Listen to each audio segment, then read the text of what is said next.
OBS is already one of the best free programs out there, but what if there was a way to make it even better? Here are 5 of my favorite OBS plugins that are all completely free. First up is Source Clone. Source Clone is basically a lightweight way to duplicate a source. Once you install the plugin, simply add a source like normal, and Source Clone should be available in the list. We'll go ahead and pick that and use our webcam as an example. So we'll choose our clone type, choose which canvas we're going to be pulling from, which will be relevant later, and then choose which source we want to clone. Then we can check or uncheck audio, change the video buffer, and we can change whether we want this to be our active clone or not. And I'm gonna be honest, I don't know what the active clone button does, but if you figured it out, let me know down in the comments below. A couple of the key things that we can do with this clone now that we have it created, we can change the video buffer to be none, full, half, quarter, and so on.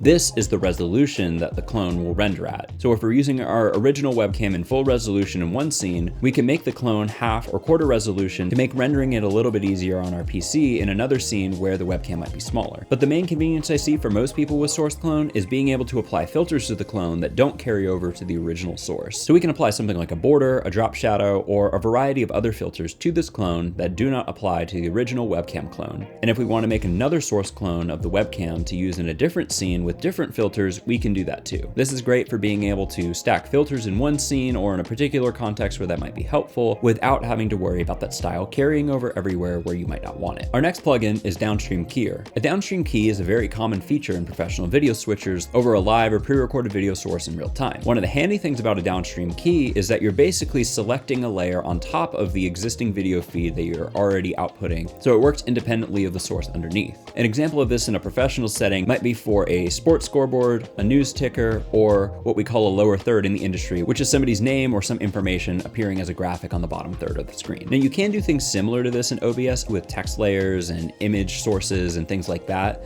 but having a downstream keyer allows these things to persist across scenes without you having to manage anything or have a million sources in a scene. To get this working, go to the Docs drop-down menu and select Downstream Keyer. Now you'll see this new window appear. You'll click this gear, click Add. You can name your key if you'd like. I've named my first one Alerts, and then you're going to click this plus button down in the bottom to add a source, and it will actually just add the scene you have selected in your main canvas down below. And I think the most useful thing here is being able to clean up the sources that you have across all of your different scenes. We're going to remove the alert source from each of our scenes and put it in the downstream keyer. Now they'll always appear in the same place when we do it this way, so if you need them in different places depending on your overlay, this might not be the right solution for you, but if you just want your alerts to appear in the same spot on every scene and it doesn't interfere with your game, then you can go ahead and do it this way, and you have one less source crowding out your scenes. Now you can do this with a lot of other things too, but I think one of the most powerful things is in more of a traditional broadcast setting. If you're doing something like esports, you can get an output from something like scoreboard software or some other external graphics software like this one that I have here called FreeShow. You can build all your graphic packages, text overlays, and everything in here and have it all appear through the downstream key. You build it one time in the separate software, and then you don't have to worry about managing it with OBS's less than stellar text tools. Now FreeShow can do an absolute ton, and you can build out your full graphics packages here, be able to see them very easily and visually, and be able to edit them easily as well. If you think FreeShow deserves its own video so I can talk about all of these features in a bit more depth,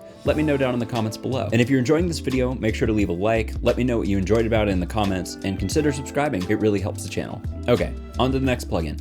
Now these next couple are a little bit of a lightning round because they're pretty simple to set up and the way that they work, but I think they're really powerful. So next up is Move. From what I've gathered online, Move seems like it might be one of the most popular OBS plugins in existence. So if you already heard of this one, sorry, but I still think it's really cool and I think it deserves every spotlight it gets. Move simply adds a new transition to your OBS, so we'll set it up first. Go ahead and install the plugin, open OBS, and open your transitions panel if you don't have it open already. Go ahead and add a new transition and select Move, and go ahead and change your active transition to Move. Now, when you go between scenes that have the same source in them, like your webcam, for example, you can see that even unique sources are animated in and out, but especially something like the webcam is going to be nicely animated to move from one position to another. And that's really the basics of Move. If you just like how this looks by default, then go ahead and use that. But if you jump into the properties, there's a lot of different settings you can tweak. You can choose how Move targets different sources. You can change the timing, easing, and so much more. We could get really into the weeds if we went over all these settings. So just play around with them, see what you like, get it tweaked to a way that you like how it looks, and enjoy the extra layer of polish that this adds to each and every one of your streams. Next up is another relatively simple one that you can customize to your heart's content if you want, and that is Junior Junior Docky, I think is how you say it. I'm not entirely sure. Junior Docky basically allows you to create saved layouts of your OBS window. So if you like to have all of your chats up and see your canvas and all of these different things when you're streaming, or if you like to have a different layout when you're recording without your chats and more controls visible, you can do that. There's a lot of different options here and you can customize it to your heart's content. To use this plugin, by default, it goes to the docs window, but you can actually go into the settings and customize where it appears. And in my case, it goes to its own dropdown called doc sets at the end of the list. Go ahead and customize OBS to be whatever you need it to be and save those doc sets for easy recall later. All right, we're on to the last main one. There is a bonus one at the end of this as well, and that is Atom Vertical. Atom Vertical is super powerful, and you probably heard of Atom already. They've made some banger plugins for OBS in the last couple of years, and I recently just learned about them a few months ago, so I was a little out of the loop on that. My bad. It allows you to create a second canvas in your OBS for portrait or vertical output. It lets you make it whatever you need it to be. If you intend to stream, just record, or clip highlights from this second canvas, you can do any or all of those things, all without affecting your original OBS canvas or changing your output resolution. So this one's a little bit more complicated, so I'm gonna record myself going through this full setup rather than just do B-roll and jump to VoiceOver Brian now. So let's talk about how to install Atom Vertical real quick. So you'll want to go to atom.tv, which is going to be linked down in the description below, and you're going to want to click on products. Now, they have a few different options now. They have this vertical plugin that we're talking about. They have a multi-stream plugin, and then they also have Stream Suite, which is everything built in, but it kind of blows up your OBS layout. So I would be careful of that. Maybe use the previously mentioned plugin to back up your dock setup before you install it, but just know what you're getting into.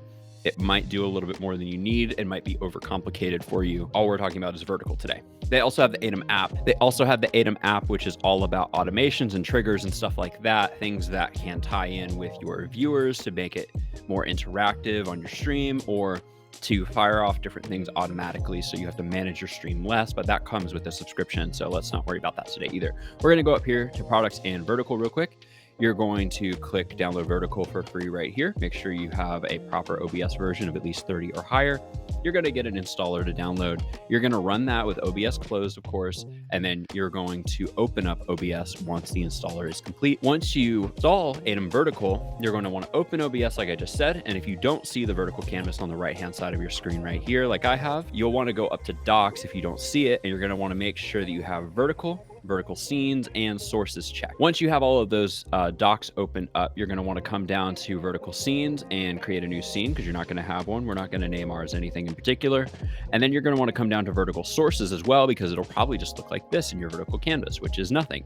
So you're going to come down here, and we're just going to go ahead and add my webcam in. And the webcam is actually listed as the existing source that's already in my main canvas.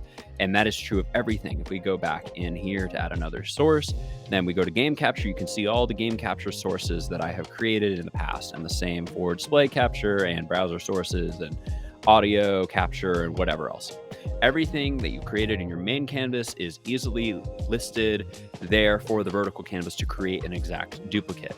So you cannot copy paste things from the sources or scenes menu from your main canvas to vertical, but when you go to add things manually, the existing items are all listed there, just like if you were adding additional scenes to your main canvas. So it does make it quite convenient. Once you have that configured the way that you want, you're going to want to make sure that the plugin will actually do something for you. So you're going to come over here and click this gear icon underneath your vertical canvas, which in my case is highlighted in orange for some reason. I think it's because I have an update. This is your vertical settings. This is a separate settings menu from your main settings. This is only for your vertical canvas. So from here, you can set your resolution, your audio bitrate, change what your virtual camera does, turn a backtrack on and off, which is the replay buffer feature built into OBS. You can configure your streaming. If you don't have multi-stream installed, you will set all of that from here, but Atom multi-stream is installed in my case, so all of the settings are moved over there. Similar for recording as well. All of your settings are here. All your hotkeys, split times, video bit rate, recording path, all of that kind of stuff.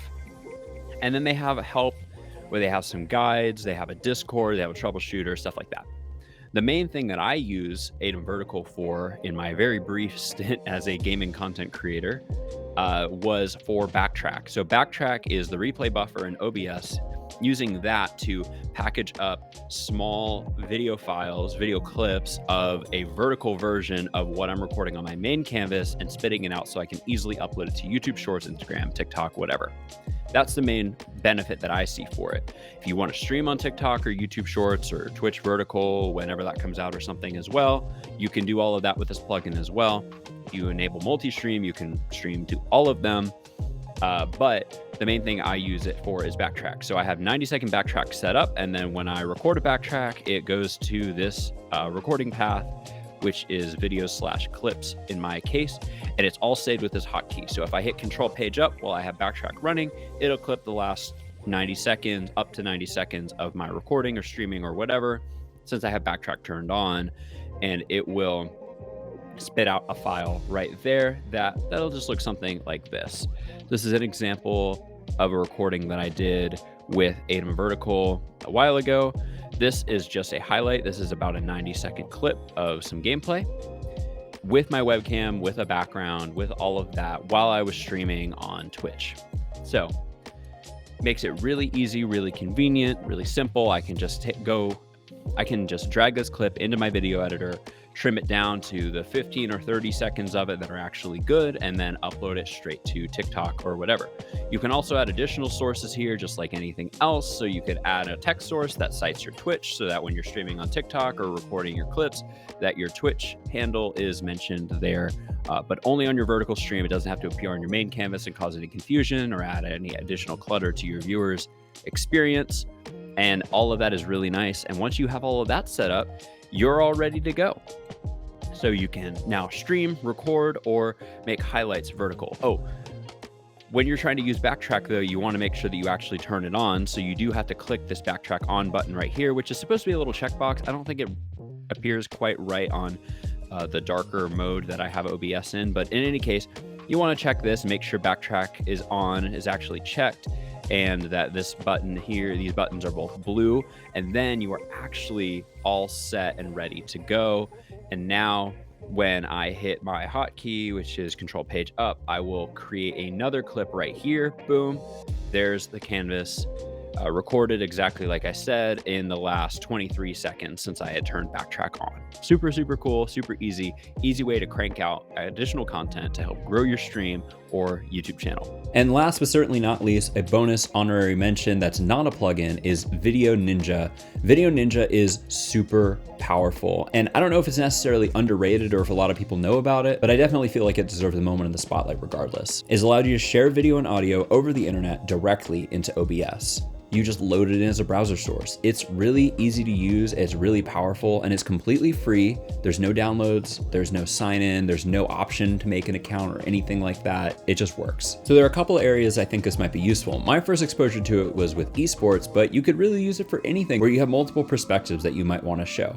If you're doing a big charity live stream, or you're doing a podcast where you have multiple guests and you want their webcams and audio to go right into OBS and not have to deal with like Discord and trying to crop things correctly and things like that, you can set all this stuff up right in Video Ninja by just creating a group. You can even create a permanent link that your friends or guests can keep going back to and keep sharing the same outputs straight to the same link, so you don't even have to change the link in your OBS. You can add arguments in the URL and do all of these crazy things, and it even works from your phone. There's a lot of different possibilities with this, and it doesn't even end there, because virtual camera in OBS means that you can have people set up a scene however you want, and then they can share that as a webcam source through Video Ninja, and you can get that in, so then you can get their gameplay and webcam. Editing Brian here with an important note of something I did not mention in my original recording. All of the B-roll that you seem to be interacting with OBS and setting up these plugins has actually been recorded through Video Ninja. If you notice when I was showing you Atom Vertical in my browser, I actually had an additional tab open here, which you can see, which was Video Ninja sharing my screen in full to my laptop to record into OBS on my laptop, so that I don't have to send the file over afterwards. But I also wanted to do this to mostly prove to you that Video Ninja is amazing and the quality is incredible. I'm streaming at 1080p 60 to my laptop right now, and it's truly insane how good this looks. There's so many tools that come with this. It's mind-blowing. I cannot believe this is free. I don't know how this exists in 2026. We've come a long way from unregistered HyperCam 2 or trying to crack Fraps from back in the day to just record something on our computers to be able to upload it to YouTube. There's so many amazing free tools out there. Definitely check this one out. Okay, back to Recorded Brian. You should definitely check it and all of the other plugins I mentioned in this video today down in the link in the description.